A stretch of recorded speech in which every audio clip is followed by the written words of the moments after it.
Okay, this is the 20th time this douchebag's name has popped up in the news in recent weeks. Let me give you some background on this douche.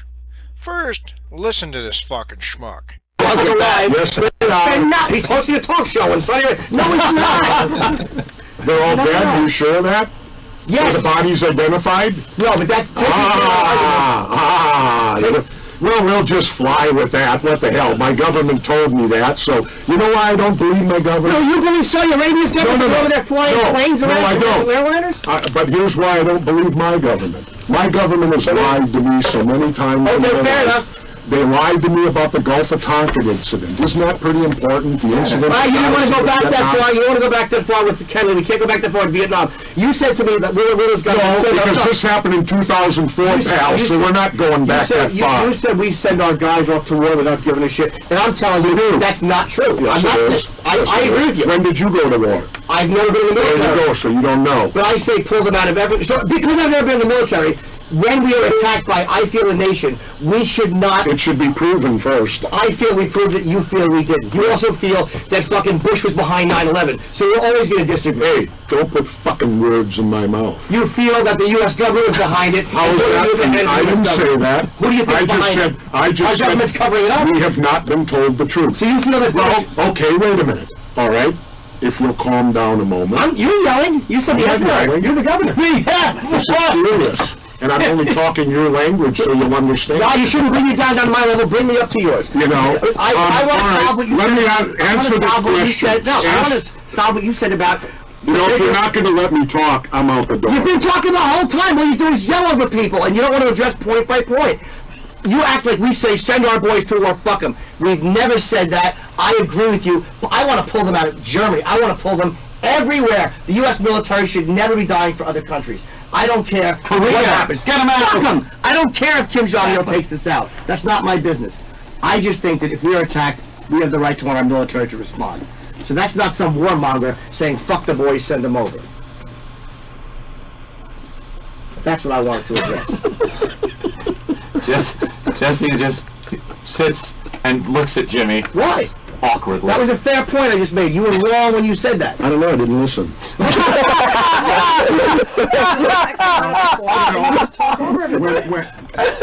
You're a big guy. I talked over you. Yes. You're just now yelling at me because I'm not talking. I'm not yelling at you. I'm just yelling about your point. You accused us of something. So it's not I didn't accuse him. Sure you did. You guys are just full of shit. You're warmongers. That's not the truth. Yeah. Yes. I stand corrected. Thank you. You're a great American. Well, I'm not saying I'm a great American, but I'm not a warmonger. When your country calls, you're there. Hey, I've never been in the military, so you're brave, I'm a coward, I have no right. We got it. Stop. Did I say that? Yes, you did through implication. We all speak this. We have the commonality of language, so you can't say, did I say that, when you say something. You did it to me. You said I don't believe in the Constitution. Bye, guys. Bye, Jess. Governor? You always just sulk and walk away. Why? No, you put words in my mouth. There's a fucking guy here telling me I got a schedule, asshole. You're using dirty language, asshole. Yeah. Yeah. Oh. Bye, tough guy. Bye, tough guy. And thanks for your service to our country. You're welcome. Thanks for touching me with your fucking stupid rip-rap and fucking Rocky Horror hairdo. You're bigger than me and stronger than me, so what? I don't give a shit. You want to beat me up, go ahead. I'm not going to fight a guy like you. That means nothing to me. I know. I argued with you, you put words in my mouth, and you didn't like when I did it to you. You put words in my mouth saying, I didn't believe in the Constitution, and that's bullshit. It's not true. I don't agree with abusing it. Thank you for your service. Oh, you're welcome. You're a bigger patriot than me. Godspeed. Fuck out of here. Wow. Get the camera outside. Fucking baby. That ended on a Fucking baby. nose. Who gives a shit? Big fucking guy who doesn't like the little guy yelling.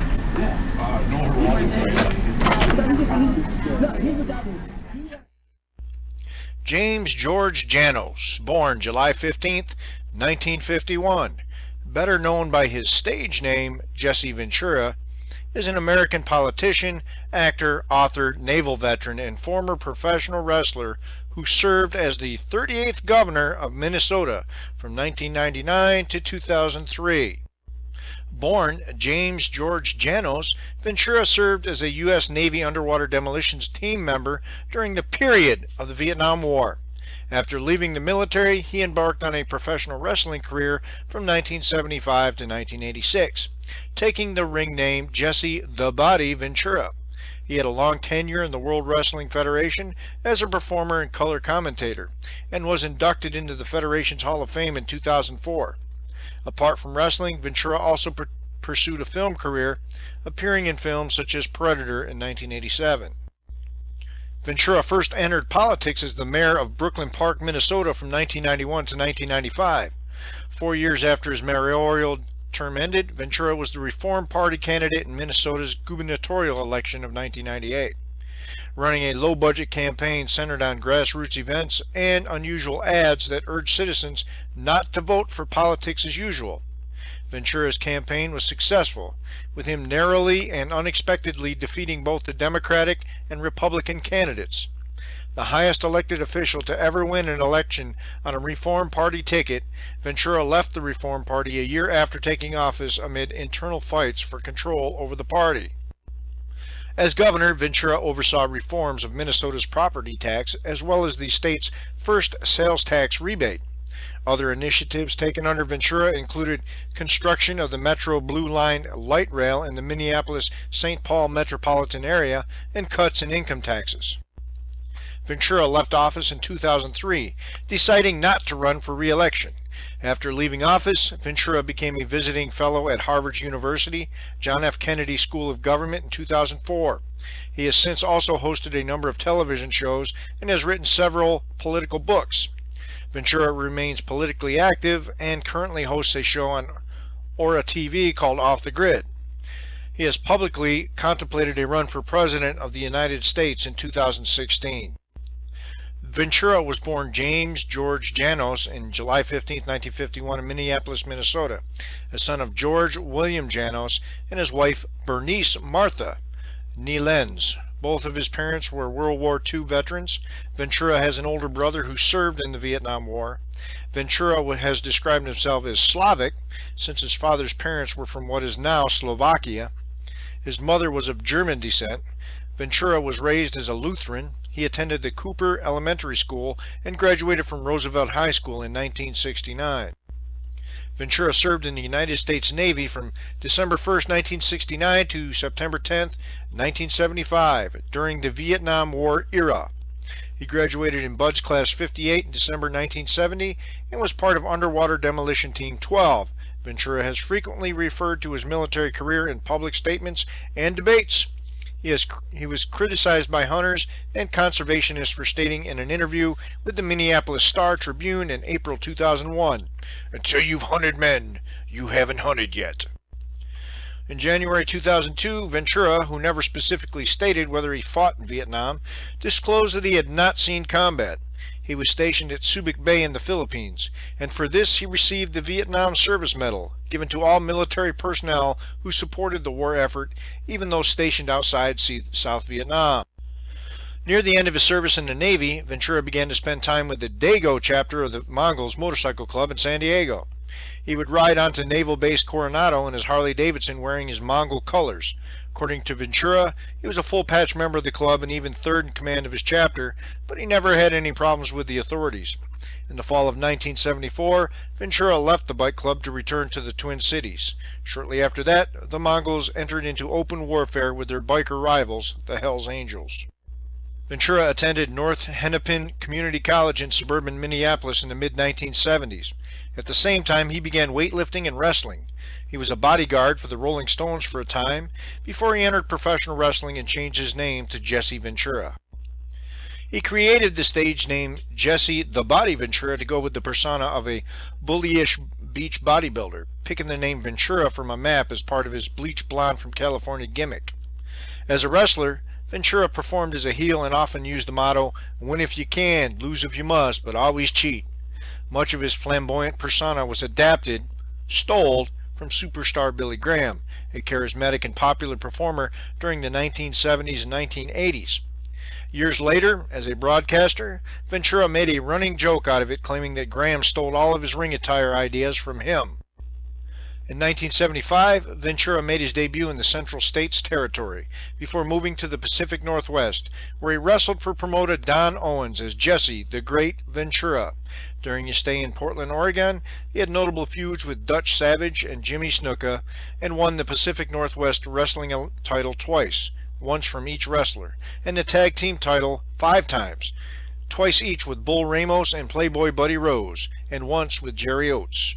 He later moved to his hometown promotion, the American Wrestling Association in Minnesota, and began teaming with Adrian Adonis as the East-West Connection in 1979. In his RF video shoot in 2012, he revealed that shortly after he arrived in the AWA, he was given the nickname The Body by Vern Gagne. The duo won the promotion's World Tag Team Championship on July 20th, 1980, on a forfeit when Vern Gagne, one half of the tag team champions, along with Mad Dog Vachon, failed to show up for a title defense in Denver, Colorado. The duo held the belts for nearly a year, losing to the High Flyers, Greg Gagne and Jim Brunzell. Shortly after losing the belts, the duo moved on to the World Wrestling Federation, where they were managed by classy Freddie Blassie. Although the duo was unable to capture the World Tag Team Championship, both Adonis and Ventura became singles title contenders, each earning several title shots at World Heavyweight Champion Bob Backlund. Ventura continued to wrestle until September 1984, when blood clots in his lungs ended his in-ring career. He claimed that the blood clots were a result of his exposure to Agent Orange during his time in Vietnam. Ventura returned to the ring in 1985, forming a tag team with Macho Man Randy Savage and Savage's manager and real-life wife, Miss Elizabeth. Often after their televised matches, Ventura would taunt and challenge fellow commentator Bruno Sammartino, but nothing ever came of this. Ventura also participated in a 6-man tag team match in December 1985 when he, Roddy Piper, and Cowboy Bob Orton defeated Hillbilly Jim, Uncle Elmer, and Cousin Luke in a match which was broadcast on Saturday night's main event. The tag match against the Hillbillies came about after Piper and Orton interrupted Elmer's wedding ceremony. Ventura, who was under instruction from Vince McMahon to bury them, insulted Elmer and his wife during commentary of what was a real wedding ceremony at the Meadowlands Arena by proclaiming when he kissed, "Oh my God, they look like 2 carp in the middle of the Mississippi River going after the same piece of corn." According to Ventura, the wedding was real, for at the time, the New Jersey State Athletic Control Board would not allow the WWF to stage a fake wedding in the state of New Jersey. So Stan Frazier, Uncle Elmer, and his fiancée had agreed to have a real in-ring wedding. After a failed comeback bid, he began to do color commentary on television for All-Star Wrestling, replacing Angelo Mosca, and later Superstars of Wrestling, initially alongside the WWF owner, Vince McMahon, and the semi-retired Sammartino, and then just with McMahon after Sammartino's departure from the WWF in 1988. Ventura hosted his own talk segment in the WWF's Superstars of Wrestling called The Body Shop, in which the same heel style as Piper's Pit, though the setting was a mock gym. He also did color commentary on radio for a few National Football League teams, among them the Minnesota Vikings and Tampa Bay Buccaneers.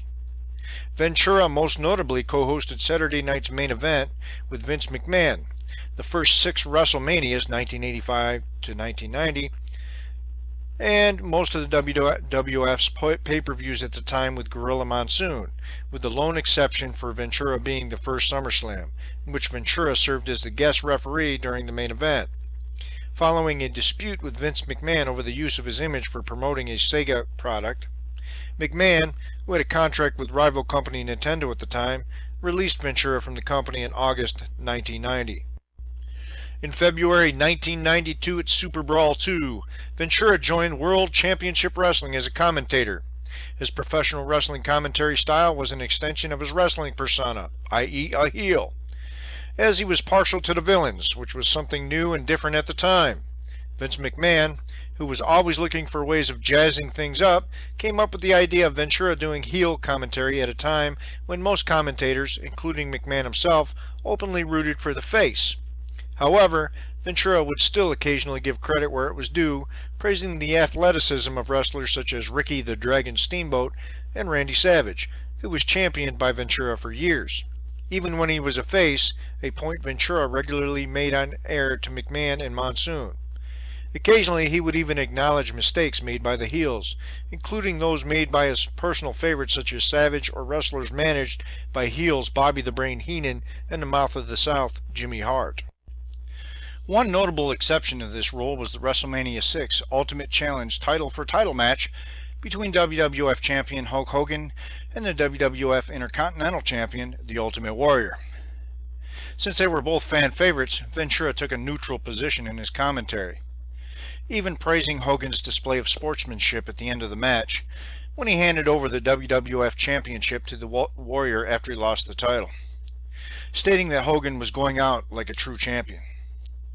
During the match, however, which was also the last match at WrestleMania he called, Ventura did voice his pleasure when they both broke the rules, at one point claiming, "This is what I like. Let the two goody two-shoes throw the rule book out and get nasty." Ventura's praise of Hogan's action was unusual for him because he regularly rooted against Hogan during his matches, usually telling fellow commentator Gorilla Monsoon after Hogan had won a championship match at a WrestleMania that he would come out of retirement and take this dude out. Hogan and Ventura were at one point close friends. However, Ventura abruptly ended the friendship after he discovered, during his lawsuit against Vince McMahon, seems he's quite sue-happy, that Hogan was the one who had told Vince about Ventura's attempt to form a labor union in 1984. Ventura was released by WCW President Eric Bischoff for allegedly falling asleep during a WCW worldwide TV taping at Disney's MGM Studios in July 1994, although it has been speculated that the move may have had more to do with Hulk Hogan's arrival shortly before. Ventura generally worked well with most of his fellow commentators, with the exception of Jim Ross, during his time with WCW. In a radio interview, Ventura stated that working with Jim Ross was hard, as he would often say something controversial in favor of the heel wrestler or manager, only for Ross, who at that time had only worked with those who favored the fan favorites, to ignore the comment and continue with his play-by-play. In 1987, while negotiating his contract as a WWF commentator, Ventura waived his rights to royalties on videotape sales when he was falsely told that only featured performers received such royalties. In 1991, having discovered that other non-feature performers received royalties, Ventura brought an action for fraud, misappropriations of publicity rights, and quantum merit in Minnesota State Court against Titan Sports. Titan removed the case to federal court, and Ventura won an $801,333 jury verdict on the last claim. The judgment was affirmed on appeal, and the case is an important result in the law of restitution. As a result, Ventura's commentary is edited out in most releases from WWE home video.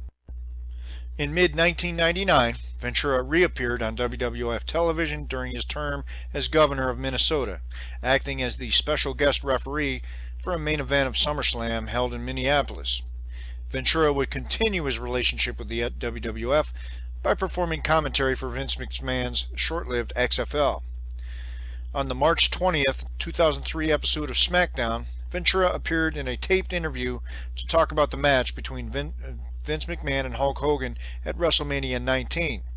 Less than a year later, he would be inducted into the WWE Hall of Fame on March 13th, 2004, and the following night at WrestleMania 20, he approached the ring to interview Donald Trump, who had a front row seat at the event. Trump affirmed that Ventura would receive his moral and financial support were he to ever re-enter the world of politics. Alluding to the 2008 election, Ventura boldly announced that, in 2008, maybe we ought to put a wrestler in the White House. On the June 11, 2000 episode of Raw, Ventura appeared to give comments about Vince McMahon.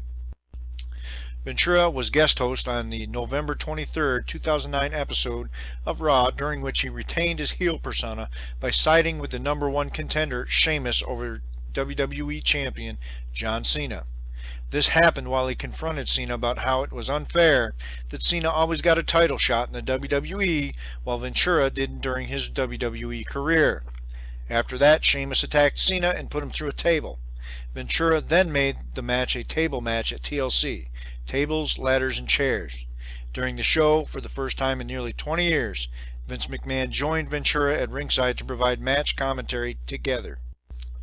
Ventura served in the United States Navy from December 1st, 1969 to September 10th, 1975 during the Vietnam War era.